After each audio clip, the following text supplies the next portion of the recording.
जो JAC board ने जो मॉडल पेपर को जारी किया है उसका डिस्कशन है। और सेक्शन सी में कितने क्वेश्चन करना है, 5 क्वेश्चन है, जिसमें से 3 क्वेश्चन करना है। और 3 में से एवरी क्वेश्चन कितने मार्क्स का, 5 मार्क्स का, मतलब 15 मार्क्स का सेक्शन सी है, ठीक है ना। ये सेक्शन सी का छोटी सी कहानी है। अब छोटी सी कहानी में हम 50 नंबर क्वेश्चन से स्टार्ट करता हूँ। इसमें 50 नंबर क्वेश्चन क्या बोलता है कि राइट शॉर्ट नोट्स ऑन किस पे, डायमैग्नेटिज्म, पैरामैग्नेटिज्म एंड फेरोमैग्नेटिज्म। तो मैं रफली पहले समझाया तो उसके बाद डिफरेंस बताऊंगा। डायमैग्नेटिज्म मतलब नंबर ऑफ इलेक्ट्रॉन जो होगा वो क्या होगा, पेयर्ड में होगा। पेयर्ड समझता है ना, जोड़ा के साथ रहेगा। जबकि पैरामैग्नेटिज्म बिजोड़ा, मतलब एक पेयर्ड एक अनपेयर्ड, एक पेयर्ड एक अनपेयर्ड, मतलब तो सबसे 15 का ये नंबर क्या बोला, डायमैग्नेटिज्म। डायमैग्नेटिज्म का डिफिनेशन लिख दे रहा हूँ, उसके बाद एग्जांपल दे दूंगा, ठीक। तो क्या है, the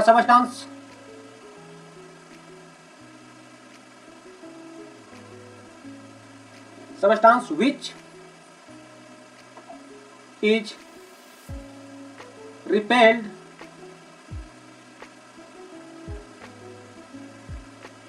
weakly by external magnetic field. Magnetic field is called diamagnetic substance, ठीक है ना। and this property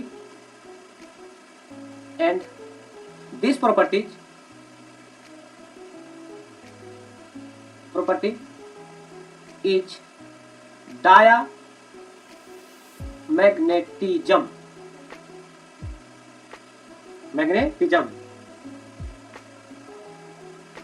The diamagnetic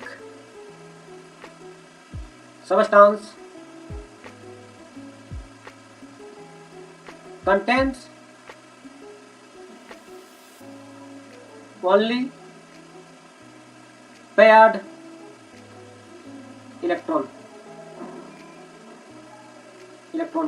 जैसे नमक NaCl, CO2, MgCl2 etc। ये डायमैग्नेटिक वही है जो ये जो मान लो कि ये ऑर्बिटल है और इस ऑर्बिटल में नंबर ऑफ इलेक्ट्रॉन क्या हो, पेयर्ड हो, तो ये फुल्ली फील्ड होगा ना, फुल्ली फील्ड। तो इस घटना को बोला गया क्या, डायमैग्नेटिज्म। अगर यही एक इलेक्ट्रॉन अनपेयर्ड होता, बिजोड़ा में होता, और जब बिजोड़ा में होगा ना, इसी को बोल देंगे क्या, पैरामैग्नेटिज्म। तो सेम पैटर्न होने वाला है। ये जो है सो क्या करता है, मैग्नेटिक फील्ड में रिपेल्ड करता है, जबकि पैरामैग्नेटिज्म मैग्नेटिक फील्ड में क्या करता है, अट्रैक्ट करता है। तो बस इसी फील्ड को, इसी चीज को बी ऑफ 15 का बी लिखने वाला हूँ, ठीक है ना। तो सेक्शन बी 15 का बी नंबर क्या है, पैरामैग्नेटिज्म ये होता है कि इसका सेम वही डिफिनेशन है। The paramagnetic substance one or more unpaired electron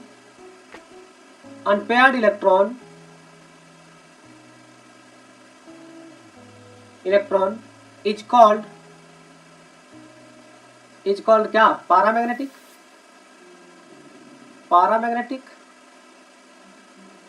and this property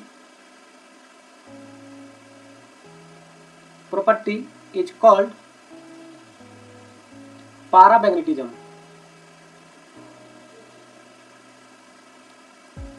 ठीक है ना। और ये जो होगा हमेशा the paramagnetism substance contains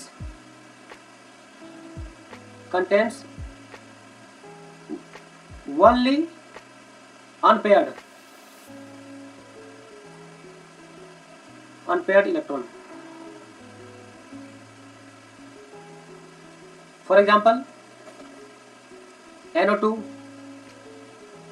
NOO2 etc। ये वही जो बोले, ये हमेशा क्या होगा, पेयर में नहीं होगा, अनपेयर्ड में होगा। क्या होगा? अनपेयर्ड में होगा। जैसे ये, तो ये जो है सो क्या अनपेयर्ड है ना, तो इसी को क्या बोला गया? पैरामैग्नेटिक को क्या बोला गया? Paramagnetic.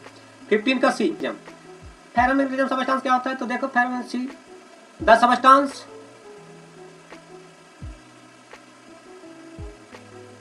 Substance in which the magnetic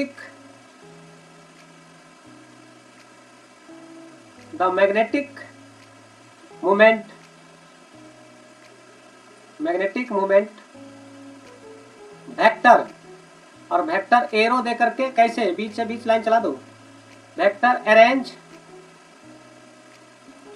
arrange certain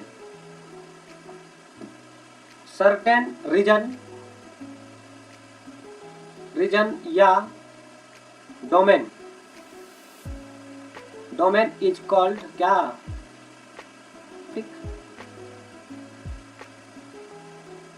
ferromagnetic and this property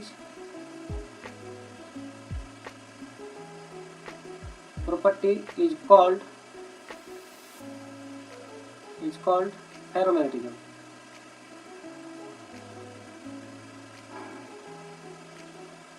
जैसे एग्जांपल के तौर पे मैं बात करें तो एग्जांपल तो लिख देता हूँ, उसके बाद फिगर से समझा दूंगा, ठीक है ना। CO Ni Fe CrO2 etc। अगर मैं फिगर की बात करूँ फेरोमैग्नेटिज्म को, तो एरो देना सबका ऊपर एक डायरेक्शन में, सेम डायरेक्शन में। क्या? सेम डायरेक्शन में। ये क्या हो जाएगा? फेरोमैग्नेटिज्म। क्या हो जाएगा? फेरोमैग्नेटिज्म। ठीक है, ये किसका आंसर हो गया? 15 का आंसर कंप्लीट होता है सब। अब question number 16 right Faraday law of electrolysis. Faraday का लॉ लिखने बोल रहा है, तो फैराडे का फर्स्ट लॉ क्या बोला था बता देंगे, पहले लिख लेता हूँ, उसके बाद फैराडे का फर्स्ट लॉ समझा देंगे, ठीक है ना, इलेक्ट्रोलाइसिस। तो देखो क्या बोला था क्वेश्चन नंबर, यही बोला गया था कि क्वेश्चन नंबर 16 के आंसर, ठीक है ना। फैराडे का फर्स्ट लॉ क्या? फैराडे का फर्स्ट लॉ इलेक्ट्रोलाइसिस वही देगा। अब सुनो, the mass of an element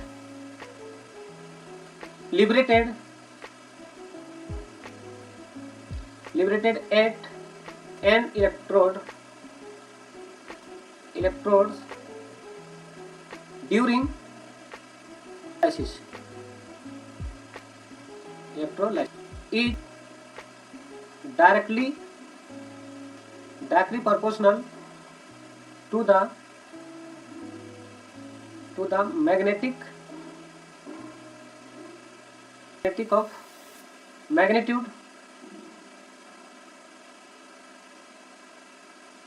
magnitude of electric charge passed the electrolytic cell। क्या बोला गया? सुनो, the mass of an element liberated at an electrode during electrolysis is directly proportional to the of electric charge pass through the electrolytic cell. मतलब ये कह रहा है कि जितना चार्ज, मतलब मास इज डायरेक्टली प्रोपोर्शनल किसका? चार्ज का। क्यू, यहाँ क्यू क्या है? चार्ज। अब हम लोग जानते हैं क्यू को हटाएंगे, मतलब इसको डायरेक्टली प्रोपोर्शनल हटाएगा तो जेड आएगा, जेड इंटू क्यू। अब हम लोग जानते हैं ये फिजिक्स की भाषा में क्यू इक्वल टू कितना? I T. अब क्यू के जगह हम लोग क्या डाल सकते हैं? जेड इंटू क्या? I T.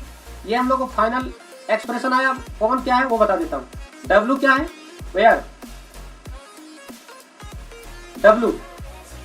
डब्ल्यू जो है mass of element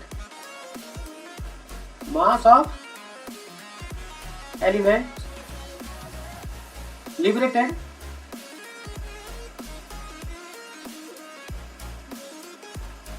eight electrode, ठीक है ना। यहाँ स्पेस नहीं लगा तो पहले हटा देता हूँ। डब्ल्यू क्या था? मास था। इलेक्ट्रोड पे जो मास आएगा सो जेड जो है, जेड बाद में लिखेंगे। उसके बाद डब्ल्यू क्या था पता चल गया। आई क्या है? इलेक्ट्रिक करंट, और क्यू मैग्नीट्यूड ऑफ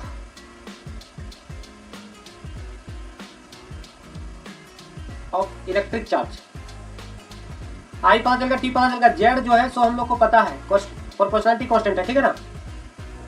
बारे में बता देता हूँ, रुक जाओ, पहले जेड लिखा देता हूँ, उसके बाद कांस्टेंट। और टी जो है सो टाइम है, वो भी किस में, सेकंड में। ये था फ्राडे का फर्स्ट लॉ, मतलब फ्राडे का लॉ ऑफ इलेक्ट्रोलाइसिस, ठीक है ना। तो याद रखना है कि W equal to Z into I into T. और W क्या था, मास था, जो इलेक्ट्रोड पे मास डिपोजिट होगा सो। I क्या था, करंट था, T क्या था, टाइम था, और Z क्या है, प्रोपोर्शनलिटी कांस्टेंट। ये हम लोग को फाइनल एक्सप्रेशन आता है। क्वेश्चन नंबर 16 का ये कंप्लीट हुआ। क्वेश्चन नंबर 16 का बी,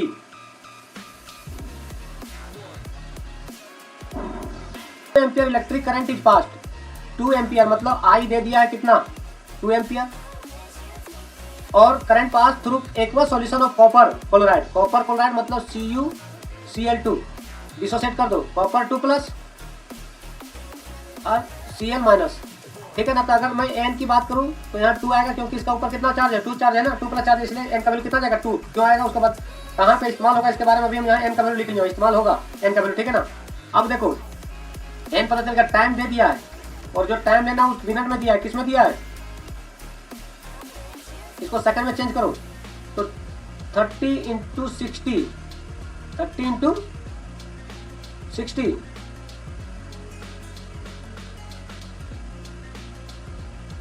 30 इंटू 60, तो बीच किस में आ जाएगा, सेकंड में। तो ये कितना आ जाएगा, 1800 सेकंड।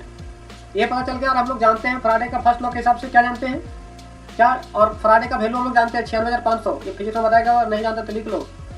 F का वैल्यू कितना, 96,500। तो देख लो इधर, लगाओ फ्राडे का first law. W equal to क्या, Z into I into T. अब एक बात सोचो, W इक्वल टू मास ही पूछा है, deposited at cathode, what amount of copper will deposit at cathode. W equal to Z को हम लोग भी कुछ ऐसे लिख सकते हैं, A/NF into I into T. तो Z equal to atomic number upon NF। ये एक्सप्रेशन क्लास में लिखाया गया होगा, नहीं लिखाएगा तो अब ये देख लो। ये क्या है बता देता हूँ, ये एटॉमिक मास है, और N जो चार्ज यहाँ चेंज होगा, कॉपर के ऊपर कितना +2, तो N का वैल्यू 2 हो जाएगा। फ्राडे का वैल्यू 96,500, तो वैल्यू पुट कर दो, हम लोग का आंसर आ जाएगा। तो देखो मैं ऊपर क्लियर कर देता हूँ, क्योंकि यहाँ पे लगा कॉपर को हम लोग जानते हैं, नहीं दिया यहाँ पे, लेकिन कॉपर को हम लोग जानते हैं। कॉपर का वैल्यू कितना होता है, एटॉमिक मास 63.5 ग्राम पर मोल। तो सेट करो W equal to 63.5 upon N का वैल्यू 2 इंटू 96,500 इंटू I का वैल्यू कितना एम्पियर था, 2 एम्पियर इंटू 1800। इसको जब सॉल्व करेगा 1 पॉइंट, इसको सब भागा करने पर 1.18 ग्राम, ये हम लोग को फाइनल आंसर, ठीक है ना। यही पूछा था, मास डिपॉजिट कितना होगा, हाउ अमाउंट। तो एक होता है 60 number complete. Question number 17, draw the structure of following compounds. तो इसका स्ट्रक्चर हम लोग ड्रॉ कैसे करेंगे, इसको क्लास में ही बता दिए थे, और वहां भी इंपॉर्टेंट बता दिए थे, फिर से आ गए लोग। तो क्वेश्चन नंबर 17 का ये कौन सा, ये देखना कितना मजाकिया फिगर बनाएंगे इसका, ठीक है ना। लिखना यहाँ P मतलब फास्फोरस, और यहाँ डबल बॉन्ड देना है, और ऊपर में वो चिपका देना है, ठीक है ना। अब एक कितना ऑक्सीजन बचा हुआ है, 4 ऑक्सीजन, 4 था जिसमें से एक जा चुका है, और एक फास्फोरस जा चुका है, फास्फोरस खत्म है, ठीक है ना। तो बचा 3 हाइड्रोजन। हाइड्रोजन को प्यार से पहले लगाओ, लगा दिया, बोला ठीक। अब बताओ हाइड्रोजन 3 है तो 3 लगा दिया, इधर भी लगा दिया, और इधर भी लगा दिया। अब कितने ऑक्सीजन 4 था जिसमें से जा चुका है, तो एक यहाँ लगाओ, एक यहाँ लगाओ, और एक यहाँ लगाओ। ये किसका, H3PO4 का स्ट्रक्चर बन गया। अब इसी का ये था, इसी का B देखो, BH3PO3, H3PO3 P लिखो, डबल बॉन्ड दो, वो दो, बोला ठीक। हाइड्रोजन कितना, 3, ऑक्सीजन को बाद में देखेंगे, ऑक्सीजन हमेशा बाद में देखते हैं। हाइड्रोजन 3 लगाओ, 1 2 और 1 3। अब इसमें बताओ ऑक्सीजन कितना, 3 था जिसमें से एक जा चुका, बचा 2, तो एक इधर लगा दो, एक इधर लगा दो। एक इसका फिगर बन गया B का, H3PO3 का। सेट इसका C मतलब PCl3 है, या PCl5 है। PCl5 P लिखना है, डबल बॉन्ड अब नहीं बनेगा, फास्फोरस 5 बॉन्ड बनाता है, 5 दिया है, इसका मतलब एक बॉन्ड इधर, एक बॉन्ड इधर, एक बॉन्ड इधर और एक बॉन्ड इधर। तो इसको देखो Cl यहाँ 1 2 3 4 और 1 5, ये किसका फिगर बन गया रे? PCl5 का। अब एक बात बता, PCl5 का तो फिगर समझ में आ गया, ये कौन सा C था। अब इसी का D देखो, D इसमें 8 वायलेंस इलेक्ट्रॉन होगा, जिनोन है ना, Xc है ना, 8 वायलेंस इलेक्ट्रॉन, तो 2 इधर लगाओ, 2 इधर लगाओ, 2 इधर लगाओ और 2 इधर लगाओ, और 3 ऑक्सीजन कितना 3 है, तो 1 ऑक्सीजन 2 ऑक्सीजन और 1 3 ऑक्सीजन। तो यहाँ डबल बॉन्ड बनाओ, बन गया डबल बॉन्ड, मतलब ठीक है। किसका फिगर बन गया? XeO3 का। ये D था, इसी का E नंबर, सबसे प्यारा फिगर E नंबर है। E को हम लोग कैसे बनाएंगे? तो देखो Xe लिखना है, इसको मैं E नंबर, E क्या बोल रहा है? XeO4, Xe लिखो, डबल बॉन्ड O लगाओ और 4 को प्यार से क्या लगा दो? F लगा दो। F लगा दिया, बोला ठीक। अब इसमें एक लोन पे लगेगा, क्योंकि देख लो इसमें 8 इलेक्ट्रॉन होना चाहिए, एक यहाँ 2, एक यहाँ 3 4 5 और एक 6 और 2 8। तो इसका फिगर कौन सा? ई नंबर का फिगर ऐसा बनेगा। ये था स्ट्रक्चर, हम लोग ड्रॉ कर दिए, जो कि काफी इंपॉर्टेंट है। 17 नंबर 18 नंबर, इसी का 18 number. What is mole fraction? तो मोल फ्रैक्शन को निकालने का देखो, ये मोल फ्रैक्शन क्या है? The ratio of number of moles of the component to the total number of moles of the solution is called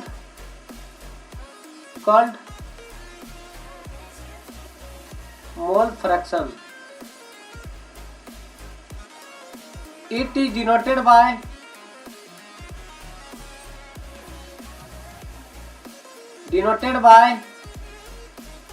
चाय। चाय मतलब इसको ऐसे ही लिखते हैं, जो पढ़ना है वो पढ़ लेना, एक्स लिख देता हूँ, ठीक है ना। इट इज डिनोटेड बाय चाय। ये था किसका डिफिनेशन? मोल फ्रैक्शन का। अगर मैं बात करूँ ना, एक कंटेनर है, एक लाइन में अगर समझाना चाहूँ तो देख लो क्या बोल रहा है। सो एक कंटेनर है, इस कंटेनर में 2 कोई को मिलाया गया, कौन कौन? A और B। अब A और B मिलाया गया तो A का कुछ ना कुछ मोल होगा, B का भी कुछ ना कुछ मोल होगा। अगर मोल, किसका मोल निकालना? मोल फ्रैक्शन अगर A का निकालना है तो जिसको निकालना उसका मोल ऊपर, अपॉन कंटेनर में कौन कौन है, A और B, दोनों को मोल से डिवाइड कर दो, यही है मोल फ्रैक्शन। यही है मोल फ्रैक्शन, अगर एक लाइन में समझाऊं तो। और वही डिफरेंशन भी लिखा हूं, वही लिखा हूं, देखो इधर, the ratio of number of moles of the component to the total number of moles of the solution is called क्या? Mole fraction. तो ये था मोल फ्रैक्शन का डिफिनेशन। और 18 नंबर का, ए का नंबर 18 का ये था सॉल्यूशन। अब 18 ये कंप्लीट होता है। 18 का 10% क्या? 10% W/W, मतलब what is the mole fraction of glucose in 10% W/W glucose solution. कोई कंटेनर है, कंटेनर से ही समझाएंगे, ठीक रहेगा। इस कंटेनर में क्या है? 10% W/W। W/W का मतलब ये होता है, इसमें 2 कोई है, एक वाटर है और एक ग्लूकोज है, ठीक है ना। यहाँ पे ग्लूकोज सॉल्वेंट है, वाटर सॉल्वेंट है, सॉल्वेंट तो समझ में आ रहा होगा, और ये सॉल्यूट है। ये क्या है? सॉल्यूट है, ठीक है ना। तो थोड़ा सा हल्का सा क्लियर करके लिख देता हूँ। यहाँ 2 कोई है, वाटर है और ग्लूकोज है। वाटर तो सॉल्वेंट होगा क्यों? क्योंकि लार्ज मास में, लार्ज अमाउंट में है, और ग्लूकोज सॉल्यूट होगा। क्यों? क्योंकि लेस अमाउंट में, ठीक है ना। तो अगर मैं बात करूं W/W का मतलब ये होता है, अगर मतलब की बात करूं, सॉल्यूशन करने की बात करूं तो W/W मतलब जो ग्लूकोज है ना वो 10 ग्राम है, कितने में से? 100 ग्राम में से।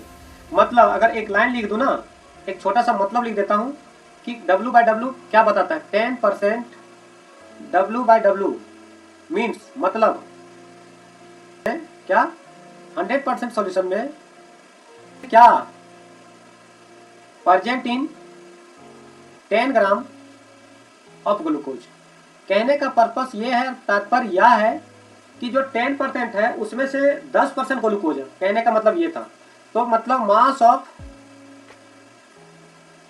ग्लूकोज, मास ऑफ ग्लूकोज कितना? 10 होगा। 100 में से 10% ग्लूकोज है, मतलब 100 ग्राम रहेगा। बोला ठीक। ग्लूकोज का मोलिकुलर मास कितना होता है? 180 होता है। और नहीं जानता है तो क्लास 11 में बताया गया होगा। तो इसका मोल निकालने के लिए हम लोग क्या करेंगे, ध्यान से देखना। Number of moles of glucose, mass 10 gram upon molecular mass. Molecular mass किसका? ग्लूकोज का 180 ग्राम पर मोल। ये ग्राम से ग्राम कैंसिल, 1 शून्य से 1 शून्य कैंसिल, और 1/8 को जब डिवाइड करेगा तो 0.05 मोल आएगा। ठीक है, ये क्या निकालनी है? मोल निकालनी है। क्या निकाले? मोल किसका? ग्लूकोज का। अब वाटर का निकालो, जो सॉल्वेंट था तो निकालो वाटर का। तो मास ऑफ सॉल्वेंट या mass of water, mass of water कितना? 90 ग्राम। ऐसा क्यों? क्योंकि 10 ग्राम ग्लूकोज था, तो 100% में 10 ग्राम ग्लूकोज था। इसका मतलब 90 ग्राम क्या होगा? वाटर तो होगा। इसका मतलब नंबर ऑफ मोल्स ऑफ क्या? वाटर। तो क्या 90 बटे वाटर का मोलिकुलर मास कितना? गिवन मास बटे मोलर मास 18, मतलब कितना गया? 5 आ गया, 5 मोल आ गया, 5 आया। अब हम लोग को निकालना क्या है?